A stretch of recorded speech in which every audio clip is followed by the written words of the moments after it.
Oedfa. I rai o'n chi sy'n adre, mae yna sibrwd tawel o'r gair bore da newydd fod yn y gwasanaeth. Croeso i bawb adre, croeso i bawb yma i'r Oedfa. O'n i'n meddwl wrth baratoi gyfer bore yma. Dwi'n meddwl bod fi'n dioddau o salwch, a'r salwch ydy amnesia ysbrydol. Achos dwi'n anghofio pethau pwysig. Dwi'n anghofio pethau bwysig ni a Duw, dwi'n anghofio pethau bwysig am ei gariad. A mewn un ystyr, un pwrpas o'n i'n cyfarfod fan hyn yw i helpu rhai o'n ni sy'n dioddau o amnesia ysbrydol am y pethau yna sy'n bwysig. Am ei fawredd am ei ddaioni So mae hwn yn rhyw fath o support group y bore yma i bobl fatha fi sy'n dioddau amnesia ysbrydol os dyn ni adre neu os dyn ni yn yr adeilad. A dyn ni'n gwneud, dyn ni'n helpu'n gilydd i gofio'r pethau yna trwy wneud amryw o bethau bore yma. Dyn ni'n darllen y gair, dyn ni'n gwrando ar y gair, dyn ni'n canu i'r graddau dyn ni'n medru wrth gwrs, a dyn ni'n myfyrio ar wirioneddau ynglyn â Duw. Dyn ni'n dod i fewn i'w bresenoldeb, dyn ni'n siarad gyda'i. A dyn ni'n eistedd o dan awdurdod i air Mae air yn allweddol. So, unwaith eto, yn unol ar rheolau, dyn ni'n mynd i gyd adrodd rhyw ddarn o salm 100, adnod 4. Dwi'n meddwl bod hwnna ar fi'n dod i fyny ar y sgrin, os dwi ddim, ydy, na ni. So, yn dawel yn fan hyn, ac yn uchel os ydych chi adre, dewch i ni jyst cyd-adrodd y gair yma o air Duw gyda'n gilydd. Ewch drwy'r giatiau gan ddiolch iddo, ac i'w mewn i'w deml yn ei foli. Rhowch ddiolch iddo a bendithio ei enw, achos mae'r arglwydd mor dda. Mae ei haelioni yn ddiddiwedd, ac mae'n aros yn ffyddlon o un genhedlaeth i'r llall. Dewch i ni weddio. O ia, arglwydd, dyn ni'n dod i dy bresenoldeb di bore yma fel rhai sydd yn anghofus. Dyn ni yn rhai sydd yn dy gymryd di yn ganiatawol. Helpa ni gofio bore yma bod dy haelioni di yn ddiddiwedd a dy fod ti yn ffyddlon o un genhedlaeth i'r llall. Felly arglwydd, yn enw Iesu Grist ac yn ei heiddiant e'n unig, dyn ni'n mentro i dderbyn dy wahoddiad i ddod i fewn i dy bresenoldeb di y bore yma. Dyn ni'n dod at ti yn enw ac yn heiddiant Iesu. Dyn ni'n rhoi ni yn y ni ti, a dyn ni'n gofyn i ti arglwydd yn helpu ni. Ni di'n llenwi ni gyda dy ysbryd glân, mwyn i ni daddoli di, mwyn i ni glywed dy lais di, mwyn i ni dyfwynhau di y bore yma. Dyn ni'n gofyn hyn yn enw Iesu. Amen. Wel, unwaith eto, wrth gwrs, oherwydd yr cyfyngiadau dyn ni'n byw o dan a fe mae'r canu yn mynd i fod chydig bach o wahanol. Dwi'n gwybod beth ydych chi'n dieddol yn ei. Dwi'n dieddol o gau fy llygyd a sibrwd yn dawel. Mae yna bobl eraill yn fwy demonstratif, mae'n siŵr. Ond dyna dwi'n dieddol o wneud os dwi ddim yn gallu canu. Ond os drown ni at Effesiaid penod 5, eto dwi'n meddwl bod hwnna'n dod i fyny ar y sgrin. Newn ni ddarllen hon eto efo'n gilydd, achos mae'n atgoffa ni rhai o'r pethau dyn ni fod i wneud pan dyn ni dod ynghyd. Canwch salmau ac emynau a chaneuon ysbrydol i'ch gilydd. Canwch fawl yn frwd i'r arglwydd. Diolchwch i Dduw y Tad am bopeth bob amser. O achos y cwbl y mae'r arglwydd Iesu wedi ei wneud. Yn amlwg, bydd rai ni sydd yma, dyn ni methu canu allan. Dych chi'n medru canu allan os dych chi'n gwylio o adre. Ond mae pobl Dduw wedi wynebu bob math o drafferthion llawer mwy na hyn ar hyd y blynyddoedd mewn lot o wledydd gwahanol ac wedi bod yn greadigol yn y ffordd maen nhw'n addoli a canu clod.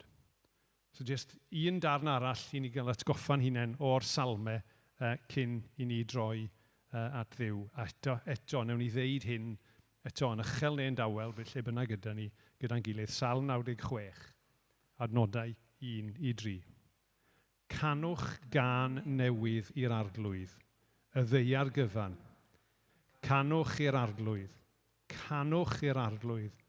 canmolwch ei enw, a dweud bob dydd sut mae e'n achub. Dwedwch wrth y cenhedloedd mor wych ydy wrth yr holl bobloedd am y pethau rhyfeddol mae'n ei gwneud. Mae wedi gwneud pethau rhyfeddol, mae yn gwneud pethau rhyfeddol. Ac wrth gwrs, fel oedd y darlleniad o'r Effesiaid yn atgoffa ni, y peth rhyfeddol canolog ydy'r hyn a gyflawnodd Iesu drosto ni, a dyn ni'n mynd i ganu nawr i'n atgoffa'n hunain ynglyn â hynny. Amdano fe'n dod, amdano fe'n marw, ac amdano fe yn fyw eto. Felly, os ydych chi'n dymuno codi yn fan hyn, codwch neu steddwch beth bynnag sy'n siwtio, a beth bynnag sy'n siwtio adre. Dewch i ni ganu am ei fawredd e.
Ysgydwodau ar lawr, a gorwyd drws y byr, a'i gariad perffaith yn ennill.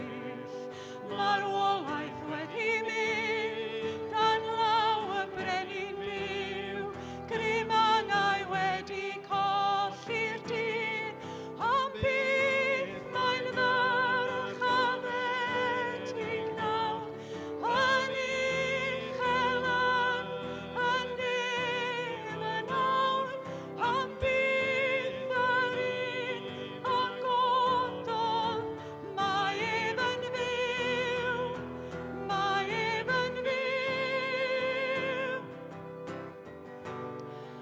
ysgydwodau ar lawr, a gorwyd drws y byr, a'i gariad perffaith yn ennill.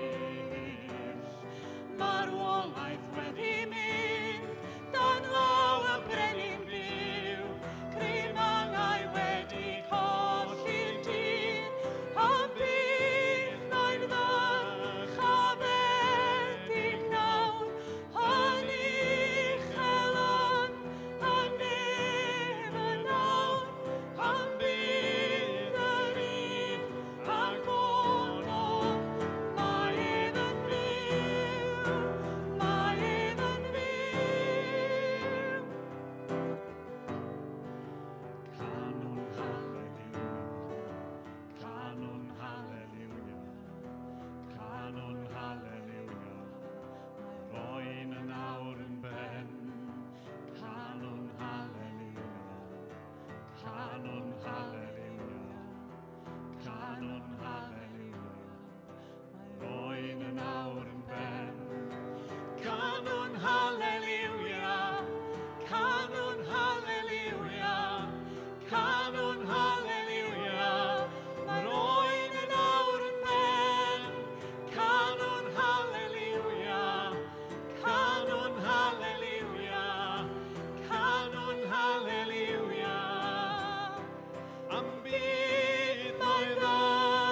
gwrs, mae wedi gwneud hwnna i gyd, ddim oherwydd unrhyw ddaioni yno ni, ond oherwydd i'r ase. A mae hwnna yn anhygoel. Mae Effesiaid 1, adnod 7, yn deud hyn. Cawsom ni'n gollwng yn rhydd am fod marwolaeth ei fab ar y groes wedi gwneud maddeuant ein pechodau yn bosib. Dyna lle dyn ni'n gweld mor anhygoel o hael mae Duw wedi bod tuag ata ni. Dewch i ni feddwl ni pa mor anhygoel yw ei rase.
So mae wedi yn caru ni, bod ni ddim yn heiddi dim.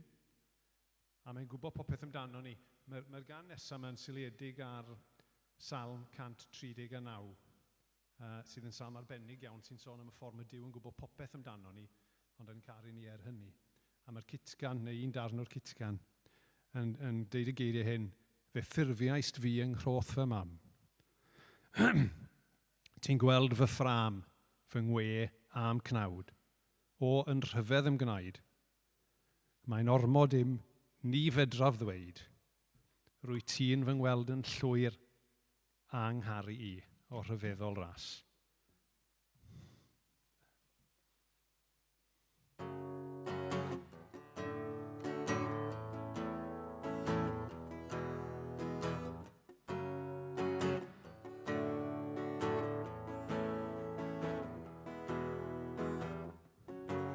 Ti ydi awdur yma wedi, rwy ti o'mlaen I a'r tu ôl I mi. Cyn gymryd gwynt ti hwnt i'n bedd, rwy ti gyda mi o cam I dragwyddoldeb. Dim lle I guddio nac I ffoi, y mae gwell yn olau nawr, o'r mana isaf I foliad tri, rwyt yn dailwng ar eithriol gariad sydd allyn fod. Rhydd y feddwl yw I mi, y cyfan allaf un a'i ddweud, yw rwyt yn dailwng. Chwili anghalon profa fi, treiddiaf y bryderon I. Gwel y gwendid yno fi, am arwain yn y ffordd sy'n dragwyddo. Dim lle I guddio nac I ffoi, y mae gwell yn olau nawr, o'r mana isaf I foliad tri, rwyt yn dailwng ar eithriol gariad sydd allyn fod. Rhydd y feddwl yw I mi, y cyfan allaf un a'i ddweud, rwyt yn dailwng. Fe ffurfiais fi yn hoff yma, ti'n gweld fy ffram fy ngwne am cnawd o, yn rhyfedd yn graid. Mae'n ormod ni fedraf ddweud, rwy ti'n fy ngweld yn llwyr angharu o rhyfeddol ras. Fe ffurfiais fi yn hoff yma, ti'n gweld fy ffram fy ngwe am cnawd o, yn rhyfedd yn graid. Mae'n ormod ni fedraf ddweud, rwy ti'n fy ngweld yn llwyr angharu o rhyfeddol ras. Dim lle I guddio nac I ffoi, y mae gwell yn olau nawr, o'r mana isaf I foliad tri, rwyt yn dailwng ar eithriol gariad sydd allyn fod. Rhydd y feddwl yw I mi, y cyfan allaf un a'i ddweud, yw rwyt yn dailwng.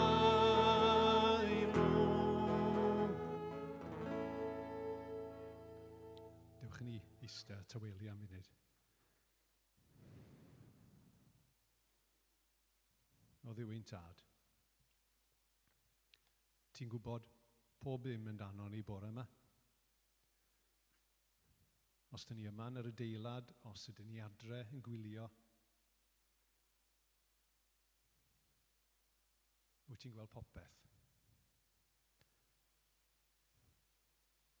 A weithiau dyn ni'n ame, tas y ti'n gweld popeth yn danon ni, bys y ti'n troi I ffwrdd, ond wyt ti'n mynd troi I ffwrdd. Wyt ti'n gweld popeth amdano ni, ac yn dy ras wyt ti'n estyn. Wyt ti'n estyn allan yn dy gariad. O, mae'r wybodaeth yna, fel dyn ni newydd feddwl, yn rhy rhyfeddol I ni. Mae'n anhygoel arglwydd. Mae dy ras di yn anhygoel. Arglwydd agor yn llyged ni i weld hynny, agor yn colonnau ni, agor yn meddyliau ni i ddeall hynny.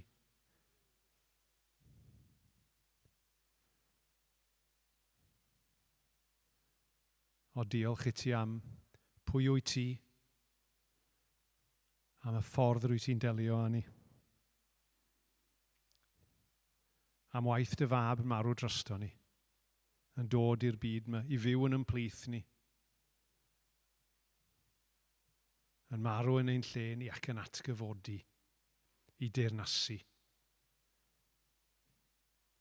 A dyn ni'n diolch nawr am y gwahoddiad yna i dy deyrnas di. Helpa ni dderbyn y gwahoddiad yna. Diolch i ti, Arglwydd. Dim ond diolch yw ein lle ni. Amen. Iawn, wel, jyst yn fyr iawn, y cyhoeddiadau. Jyst ddim lot o gyhoeddiadau. Mae'n llanast pnawn yma, ond mae'r bookings yn llawn yn ôl fel dwi'n deall, so tough, os ydych chi bwcio.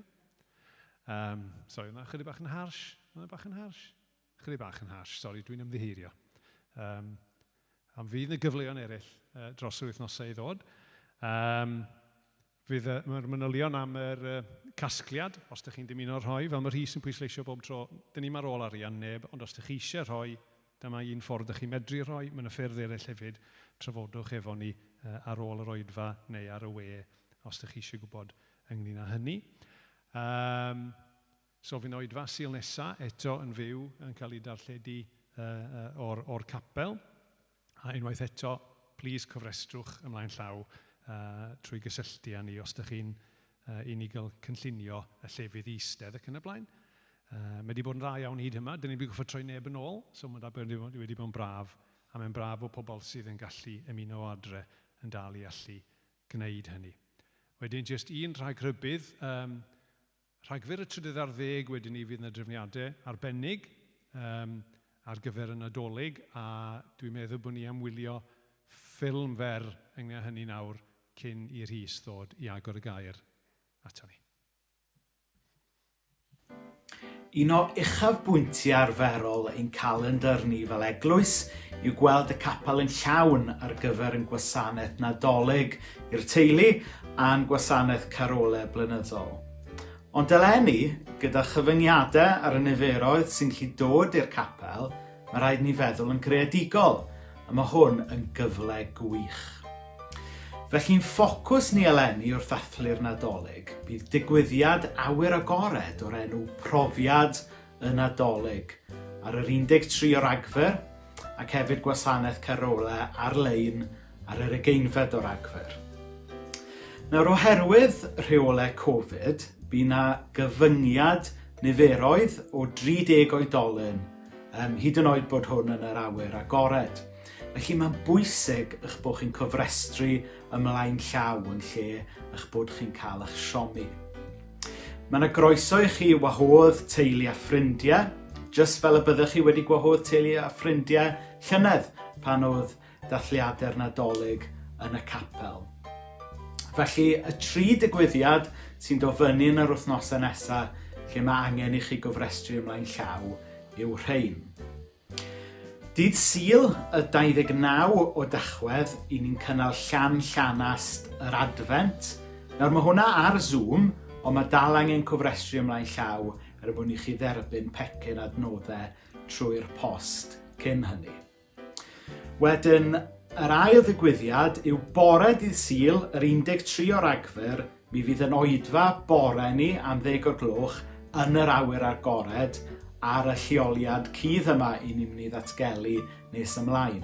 Ac i gofrestru ar gyfer yr oedfa fore ar yr 13 o Ragfyr, chi'n neud hwnna rhywun ffordd ag arfer drwy e-bostio arwel ar oedfaon@cersalem.com neu ffonio. Wedyn, y trydydd digwyddiad yw Profiad y Nadolig, sef y digwyddiad rhyngweithiol awyr agored fydd mlaen ar Brynhawn yr 13 o Ragfyr. Ac i ni'n mynd i gynnal y digwyddiad yna fwy na thebyg dwywaith, fel bod gymaint y phosib o bobl yn gallu dod. Bydd y sesiwn gyntaf rhwng 12 ac 1, a wedyn yr ail sesiwn rhwng 2 a 3. Ac felly, ar gyfer cofrestru i ddod i brofiad y Nadolig, mae angen i chi fynd i cersalem.com/nadolig. Nawr, os ydw i wedi gofyn i chi helpu arwain ar y diwrnod, mae dal angen i chi gofrestru, achos mae rhaid ni gyfri'r bobl yna ymhlith niferoedd, ac hefyd mae angen eich manylion chi ar ffeil ar gyfer track and trace. Felly mae Nadolig eleni mynd i fod yn wahanol i bawb, a mi fydd e'n wahanol i ni fel eglwys wrth i ni ddathlu'r Nadolig.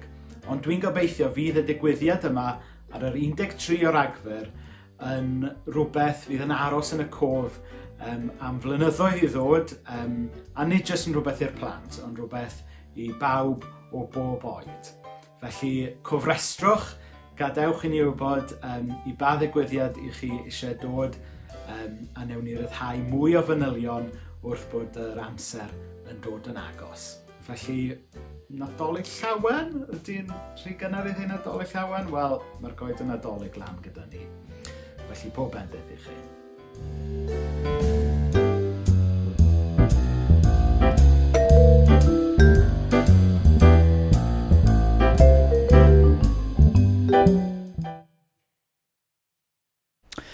Diolch yn fawr iawn, Rhys, am yr help yna. So da ni'n disgwyl ymlaen yn fawr iawn i'r pethau sy'n dod lan dros yr wythnosau nesaf. Yn amlwg fydden nhw'n wahanol iawn. Dwi wrth y modd amser Nadolig pan mae'r capel yn llawn yn y syliau cyndolig, ond nid fel na fydd hi eleni. Yn ogystal â'r stwff o'n i'n sôn amdano yn y ffilm, mae gyda ni wasanaeth carolau wedi drefnu, ond yn anffodus gwasanaeth carolau ar-lein fydd ond fydd e'n dda iawn.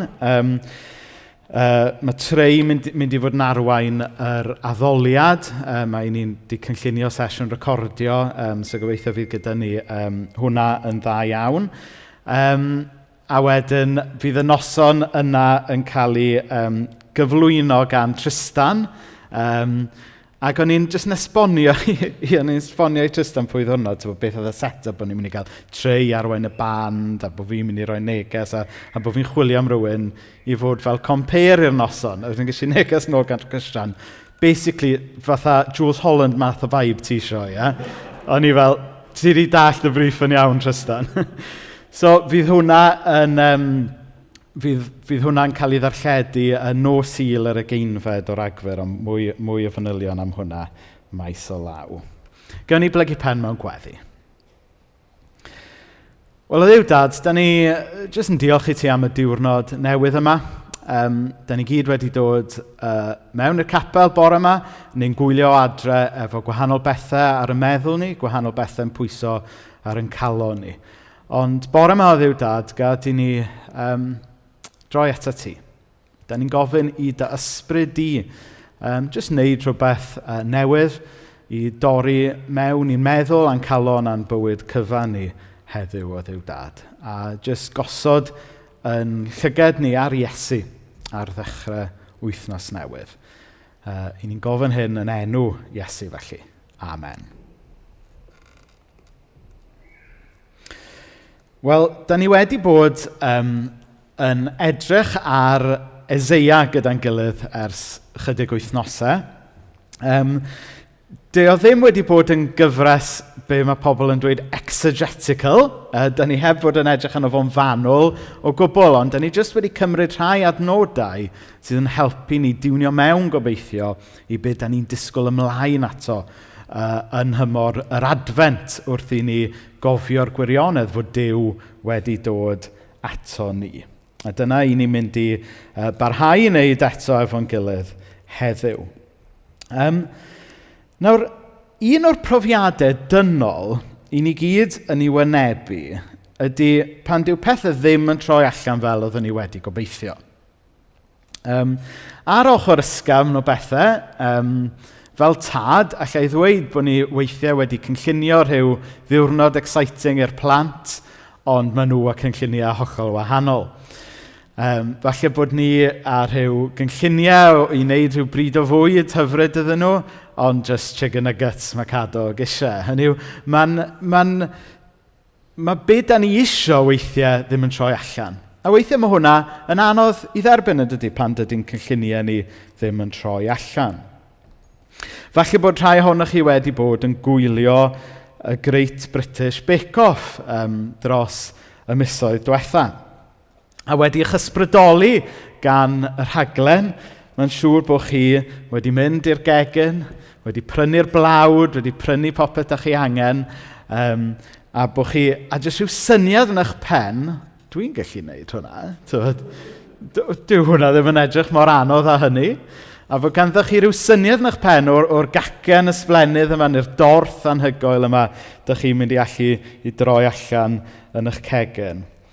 A wedyn, mae reality yn hitio. Dych chi'n agor drws y ffwrn, a mae'r dorth yma i fod codi fel y Millennium Dome yn fflat fel pancake. Chi'n disgwyl i'r crym fod mor ysgafn a cwmwl, ond mae mor dens a sment. A mae hwnna'n wir yn dydy. Mae reality yn aml iawn yn wahanol i'r hyn da ni falle wedi gobeithio amdano. Ac enghreifftiau ysgafn oedd rheina, ond mae'n wir mewn pethau fwy difrifol mewn bywyd, yn dydy. Mae siom yn emosiwn emosiynol, da ni gyd i ryw raddau neu gilydd wedi i brofi. A mae efallai yn emosiwn dynol, da ni wedi brofi yn fwy na'r arfer falle dros y misoedd diwetha, oherwydd y dyddiau i ni'n byw ynddo fe. Dwi'n gwybod enghraifft fod yna rai cyplau, falle, oedd gyda rhyw gynlluniau i briodi eleni, wedi cael eu cynlluniau wedi chwythu yn blwc, neu o leiau cynlluniau wedi goffo cael eu ail drefnu sawl gwaith. A dwi'n siŵr fod delio gyda emosiwn hynny, delio falle gyda'r siom, bod hwnna falle wedi gadael craith emosiynol ar rai bobl, wrth weld yr hyn oedden nhw falle wedi gobeithio amdano ddim yn dod i fod cweit yn yr un ffordd. Nawr, nes i glywed stori ffantastig wythnos yma am gwpl oedd wedi dyweddio yn Iceland. Nid y wlad, ond y siop yn Tunbridge.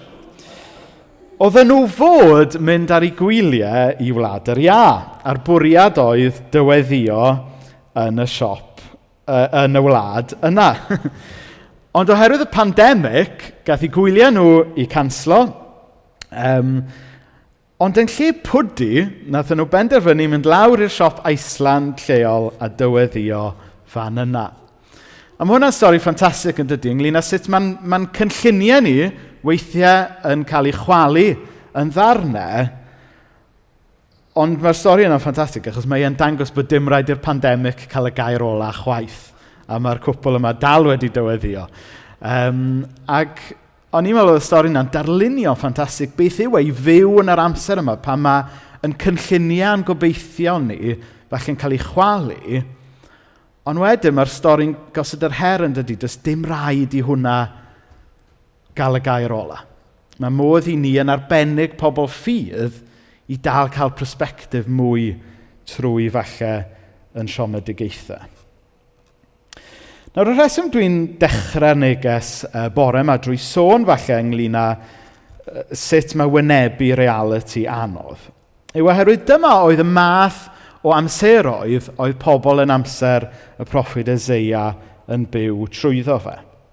Oedd pobl yn amser Eseia wedi gobeithio y byddai tynged nhw yn wahanol i beth oedd e.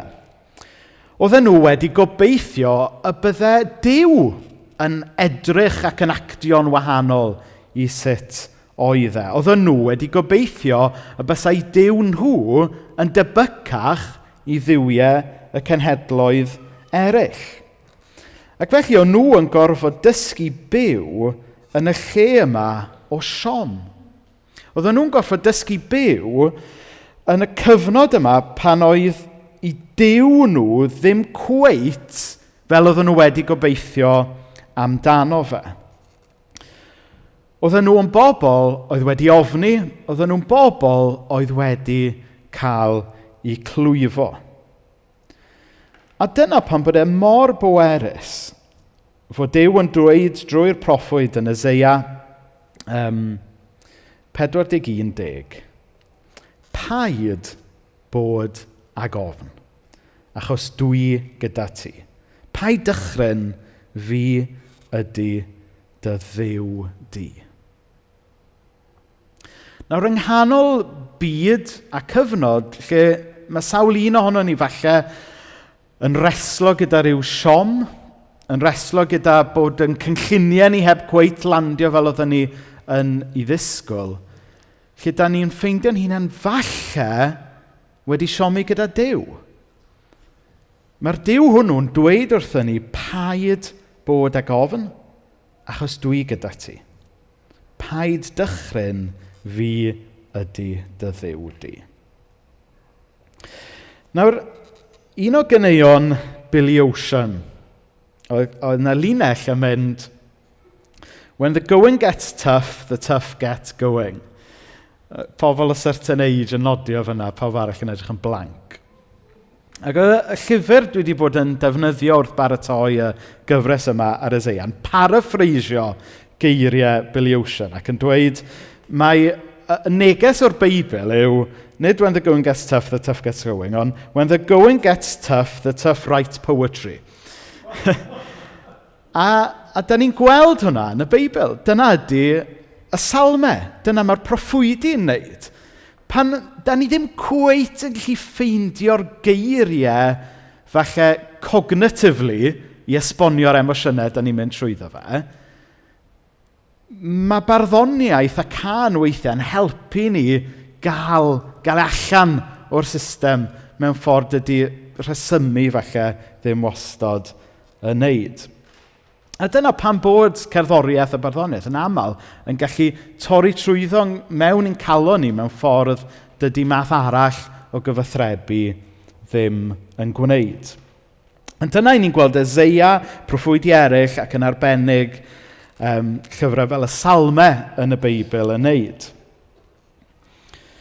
A beth ni'n gweld yn yr hanes yma'n amser Eseia, hefyd yn llyfr y salmau, ydy nid o rheidrwydd pobl mewn heddwch gyda Duw, ond yn hytrach pobl yn dadlau gyda Duw, pobl yn reslo gyda Duw, pobl yn onest gyda Duw, a pobl mewn ffordd yn rhegi Duw. Pobl sy'n dal mlaen mewn ffydd, ond dim ond just. Ac felly mae'r proffwyd fel y salmau yn cynnig sounding board da iawn i ni heddiw. Wrth i ni hefyd reslo gyda'n emosiynau, wrth i ni hefyd dysgu byw mewn oes pan dydy yr hyn i ni'n gobeithio amdano ddim wastad yn dod i fod. Ac yng nghanol yr holl emosiwn yma, yng nghanol yr holl reslo yma, mae Duw, allan o'i gariad, yn gweld ni, a'i eiriau fe i ni, ydy paid bod ag ofn. Sef union eiriau, wrth gwrs, yr angylion, ynde? Ar ddechrau stori'r Nadolig, i'r bugeiliad, peidiwch a bod ag ofn. Nawr, dydy Duw yn dweud peidiwch bod ofn, statistic yna, ond dwi'n meddwl, mae'n siŵr mai rhan o'r ffactor yw bod arweinwyr eglwysig a bod ni fel eglwys, falle hefod yn ddigon real gyda pobl, ynglyn â reality bywyd a beth ydy ateb ffydd i bethau. A mae bron di cael ei wneud yn waith yn y misoedd diwethaf wrth bod ni di gweld yr prosperity gospel preachers ma oedd yn cefnogi Donald Trump yn rhyw fath o addo, rhyw fath o bywyd, tybod, hardd perffaith jyst i bobl roed mwy o ffydd yn niw. Bod yna rhyw fath o link rhwng mwy o ffydd sydd gyda chi, y gorau fydd eich bywyd, y mwyaf o arian fyddwch chi'n roed i'r eglwys, y mwyaf hawdd bydd eich bywyd. A di hwnna jyst ddim yn wir. A mae'n bwysig bod ni fel eglwys yn galw y math yna o syniadau allan.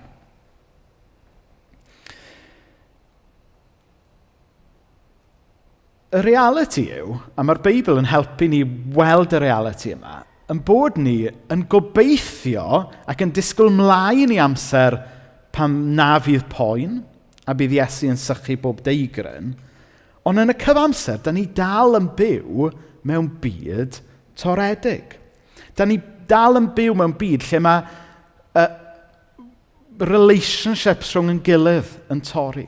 Da ni dal yn byw mewn byd byw lle mae cancers yn tyfu, lle mae pethau ofnadwy yn digwydd i bobl heb bod bai arnyn nhw. Mae'r Beibl yn helpu ni wynebu reality fod bywyd weithiau yn gallu bod eitha rubbish. Dwi'n cofio dad yn dweutho fi tua diwedd coleg cyn mynd i'r byd go iawn, os ydw i wedi cyrraedd y byd go iawn o hyd.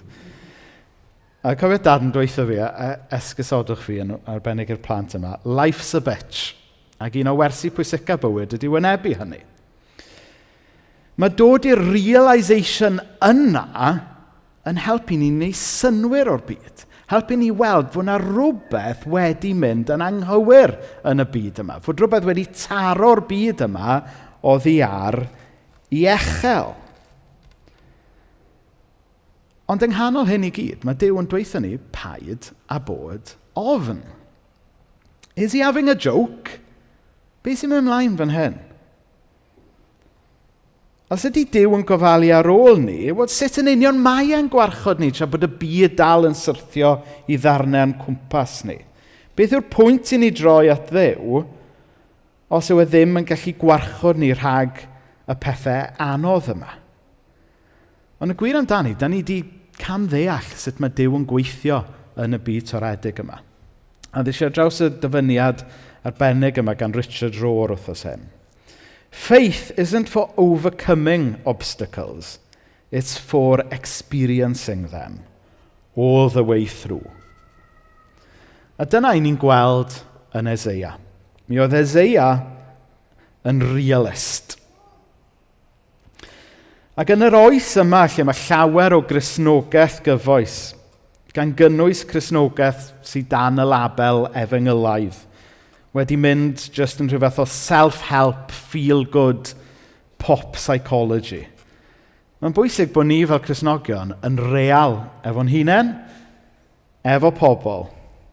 Mae angen i ni ail ddarganfod beth yw bod yn real ynglyn â'n sefyllfa mwyn deall be mae Duw yn y busnes o'i drwsio a'i adfer yn Iesu Grist.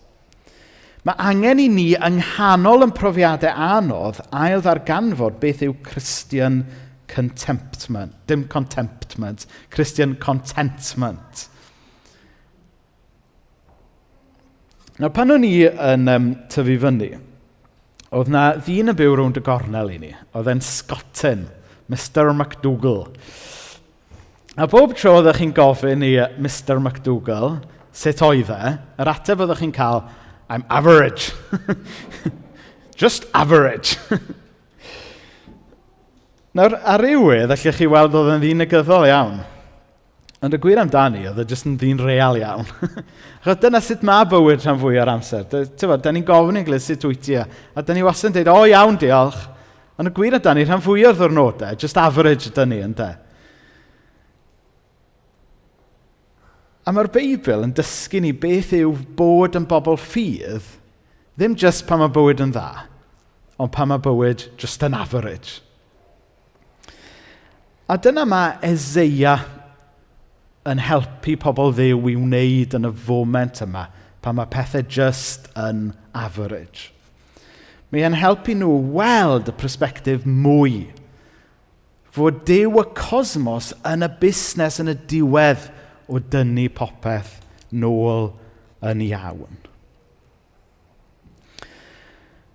A mae beth yw y gobaith sydd i ddod yn effeithio yn persbectif ni yn y foment nawr, dydy.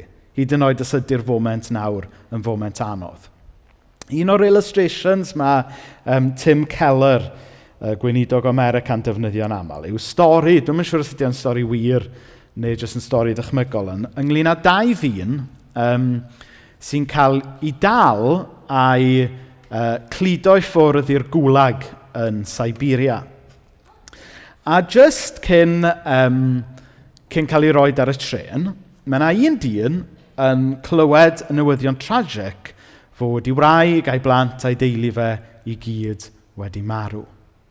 Mae'r dyn arall, just cyn mynd mewn y tren, yn cael clywed y gwrthwyneb bod ei wraig a'i blant yn fyw, yn iach, ac yn disgwyl ymlaen i'r diwrnod lle bydd yn dod yn rhydd. Wedyn mae'r dau ddyn yn cael eu cartio i ffwrdd yn y tren i'r gwlag i wynebu blynyddoedd o lafur caled dan amodau ofnadwy. Mae immediate circumstances y dau ddyn rhywun peth. Mae'r ddau yn nhw ar y tren, mae'r ddau yn nhw yn mynd i'r gwlag, mae'r ddau yn nhw yn cael bywyd really tough a really anodd. Ond mae un o'r dynion a rhywbeth i fyw iddo fe trwy'r amser anodd yma. Lle mae'r dyn arall yn drist iawn wedi cochi gobaith. Ac felly mae'r dyn oedd rhywbeth i fyw amdano fe mae e'n brwydro ymlaen. Mae e'n gweithio'n galed, mae e'n cadw'n iach, mae'n neud yn siŵr bod e'n bita bwyd, mae'n cadw i brysbectif. Ond mae'r dyn oedd dim i ddisgwyl mlaen amdano fe, mae e'n shriflo. Mae fe'n mynd i gwmpa mas gyda'r bosses, ac yn y diwedd mae e'n marw yn y gwlag. A mae'r stori yna'n dangos yn dydy, da ni'n gallu wynebu yr un reality anodd, ond mae beth da ni'n gobeithio amdano yn effeithio'n persbectif ni yn y presennol. A dyna mae ffydd yn gallu wneud. Mae Eseia'n dweud nes ymlaen yn pennod 48 adnod 10. Edrych, dwi wedi dyburo di, ond nid fel arian, dwi wedi dybrofi di yn ffwrnais dioddefaint. Mae'n cyffwrdd ar y busnes anodd yma bod ni'n cael, yn ffydd ni'n cael ei brofi fod pethau anodd yn brawf arno ni. Nawr un o ganeuon enwocaf R.E.M, Losing My Religion, y gan nath wneud y mandolin yn enwog. Mae'n debyg, mae nid can am golli ffydd, achos mae'n debyg bod y phrase losing my religion mewn rhan o America yn golygu cochi'ch tymer. So can am golli'ch tymer mae'n debyg. Ond be bynnag am hynny. Nawr, da ni'n byw mewn cyfnod lle mae pobl yn colli ffydd. Ond fel yn amser Eseia, pan dwi'n sgwrsio efo pobl sydd wedi colli ffydd, a clywed am y Duw dyn nhw bellach ddim yn trystio ynddo fe, dwi'n ffeindio'n hunan yn dweud, well, actually, dwi ddim yn credu yn y Duw yna chwaith. Achos rhyw syniad sydd gan bobl ynglyn â Duw, yw jyst rhyw fath o Dduw sydd yn rhoi y bywyd perffaith ac yn y blaen. Ond nid yna yw Duw y Beibl. Duw y Beibl yw Duw sydd gyda ni yn dioddefaint. Duw sy'n cerdded gyda ni trwy y dyffryn tywyll di. Duw sydd ddim wedi achub y byd o ddioddefaint, ond Duw sydd wedi achub y byd trwy ddioddefaint, yn arbennig i ddioddefaint ei hun ar y groes. Nawr mae hwn wedi bod yn neges bach yn drwm bore yma, ond cyn cyrraedd gobaith yn Nadolig, mae eisiau ni beintio'r cefndir yn does. Pan mae'r jiwler yn dangos diamont, mae e'n dangos ar gefndir tywyll yn dydy, mwyn i'r diamont ddisgleirio. A dyna mae'r Beibl yn gwneud. Mae'r Beibl yn real iawn ynglyn â'r byd tywyll sydd wedi torri, ond mae e'n ogoneddus iawn ynglyn â'r Iesu sydd wedi camu mewn i'r tywyllwch yna i ddod â gobaith i ni. Mae'n dweud eto yn Eseia 48 adnod 6. A nawr dwi'n mynd i ddweud pethau newydd. Falle bod rhywfaint o beth dwi wedi rhannu bore yma wedi resonatio efo rhywun. Falle eich bod chi wedi bod yn reslo gyda rhyw siom, wedi reslo gyda rhyw gwestiwn ynglyn â pam fod bywyd yn anodd, pam fod perthnasau yn torri, pam fod bywyd yn tyff ar hyn o bryd. Wel, ga i'ch jyst gwahodd chi bore yma i ddal ymlaen tan y neges wythnos nesaf. A jyst am bore yma i glywed Duw yn sibrwd bod e'n dweud pethau newydd. Mae Duw yma gyda ni'n sibrwd fod rhyddid i ddod. Pobl yn amser Eseia yn disgwyl am y Meseia. Mae'r Meseia wedi dod, a dyna fyddwn ni yn sôn amdano Sul nesaf. Ond da ni hefyd yn disgwyl i'r Meseia ddod eto.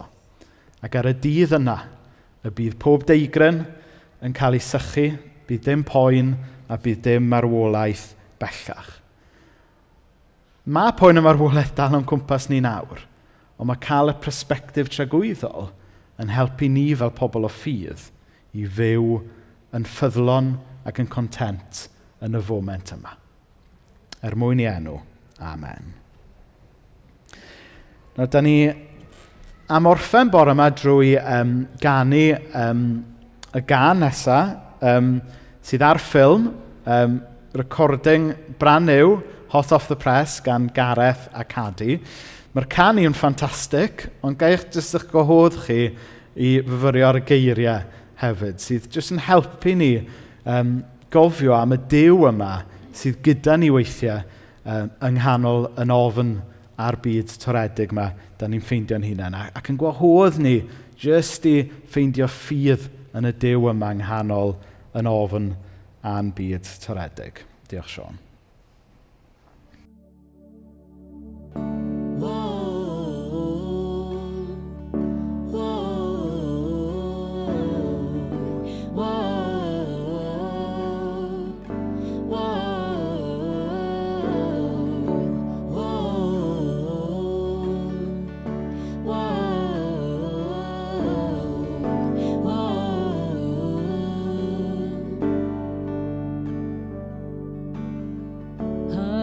Sydd gen i nawr i fyw.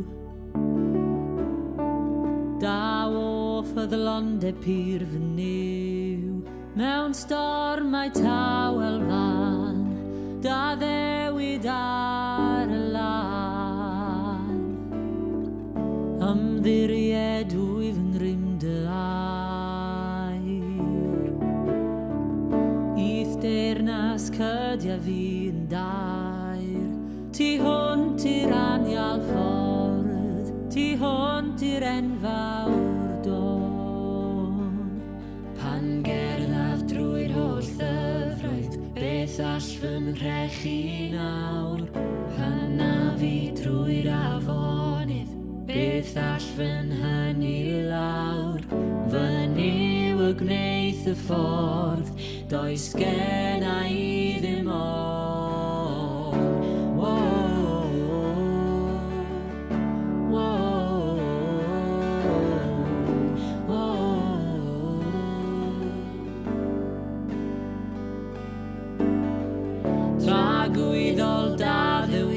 Sydd yn digwydd yn dy amser di, ni fi galonaf mwy, codaf yn wyl o fri, a chychwyn canu mewn i'r nos. Yr hael sy'n codi sain fy nhlod, yr hyfel sydd i ti, gorffenwyd yw y cri.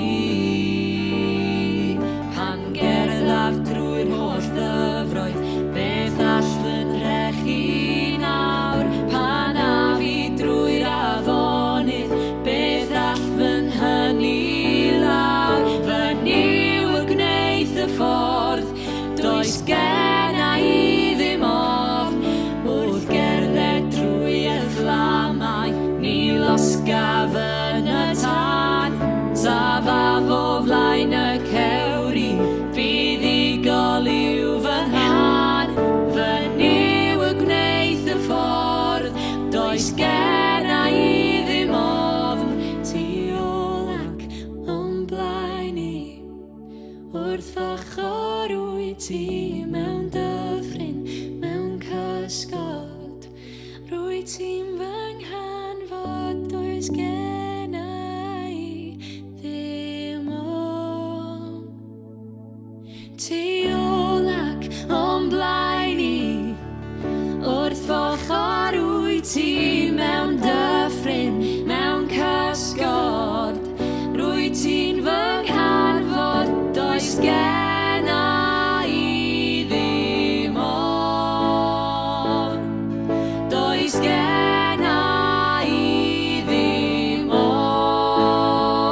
Does genna I ddim ofn, fy niw y gwneud y ffordd.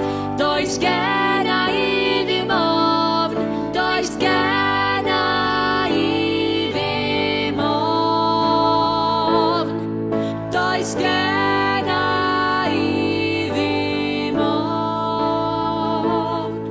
Diolch o'n blaen I, wrth fachorwy ti mewn dyffryn, mewn cysgod.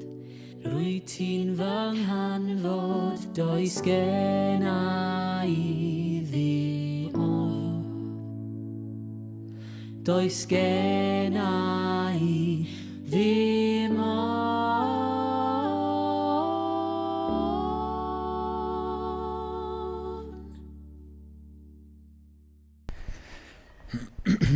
Gret. Wel, oedd hwnna'n gan arbennig. Diolch i criw sold out na throi hwnna at ei gilydd. Dwi'n dall, chi sy'n watcho adre, dwi'n dall bod chi wedi cochi ni hanner ffordd trwyddo.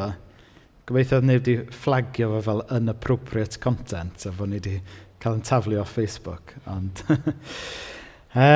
iawn, so i chi sy'n adre, mae'r cyfarfodydd Zoom yn dechrau mewn chydig funudau, Clwb Plus i'r ieuenctid, cysylltwch efo Jan a Lowry i gael y cod ar gyfer hwnna. I bawb arall, mae croeso i chi ymuno yn y Clwb Coffi, a mae'r cod i hwnna ar y sgrin. So, da ni'n disgwyl mlaen i weld chi eto efo ni wythnos nesaf. Ond gawn ni orffen drwy gyd-adrodd y fendith gyda'n gilydd. Gras ein harglwydd Iesu Grist, a chariad Duw, a chymdeithas yr ysbryd glân, a fyddo gyda ni o'ch o'r awr hon ac hyd byth. Amen.